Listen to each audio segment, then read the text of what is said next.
Justice League has a whole new team to take on the ultimate villain. Darkseid is just the most dangerous force in the universe. Crush them. We can help you against Darkseid. Whoa. Watch out for Darkseid's Omega Beams. What are Omega Beams?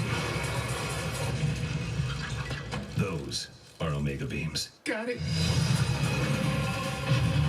That's what I'm talking about. She is a dog of war. Then why is my guy such a pussycat?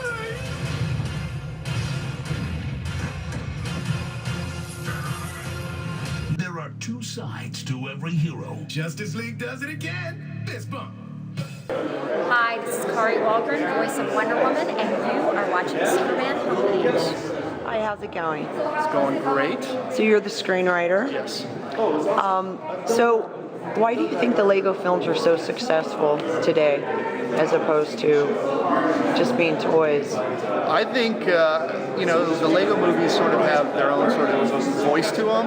They're usually taking very well-established properties and then doing a fun spin on them. So I think, everybody loves, whether it's the Indiana Jones or Star Wars or the DC superheroes, and they love seeing that sort of Lego interpretation of it, which lets us be a little sillier with the characters, a little more humor. Right. So I think that's all part of it.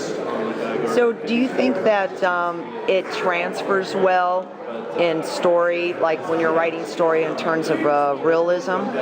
Do you think it transfers well the Lego characters, like all the DC characters, into the Lego versions? How well do you think that transfers? I think I think they transfer well, but it's not exactly the same as you would see in the comics or a TV series. I think that's the fun of Lego is the characters are interpreted a little bit differently, and again, in a sort of a broader, sillier way than you want to read in a comic book. And it's sort of an access point for kids who are even younger to come and actually meet these characters for the first time too. So, but yeah, I think the great thing about the Lego is they're so simple. Everything's so simple about the property, and it's almost like abstract. It's the simplest version of these characters that it makes it easy for anybody sort of to get into.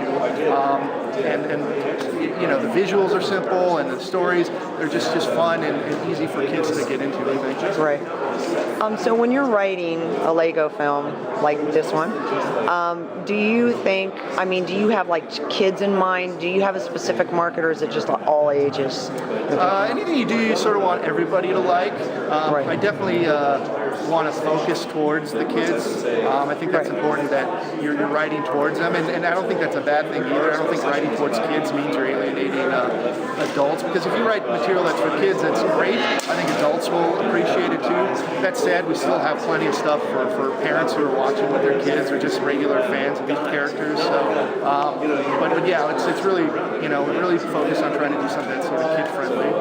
That's great. So what is your source material for this particular film? Did you draw upon a comic book or a previous cartoon or anything?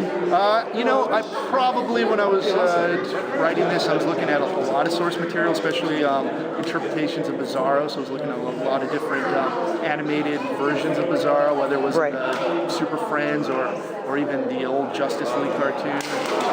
And also in the comics, and I was just however this character was interpreted. So that's part of the research that goes into. But I don't think we took from one source. It was just sort of influenced by a bunch of different things. Right. So in writing all the Bizarro versions, how fun was that? Was that a lot of fun? Yeah. I mean, Bizarro characters are very tough to write. First of all, because the Bizarro language, there isn't kind of a pattern to follow. Sometimes they're talking backwards and it means the opposite. Sometimes they say what they mean. So it's very confusing if you sit down and think about it too much. So my goal is not to think about it too much and just sort of have fun with these characters. And the fact that they are sort of weird and backwards versions of characters everybody knows, it is a lot of fun to see the backwards version of Batman or the backwards version of Wonder Woman and play with our expectations of who these characters are. Right. So, they're great characters to write for. So you have to make them funny. Are they like the comic relief then?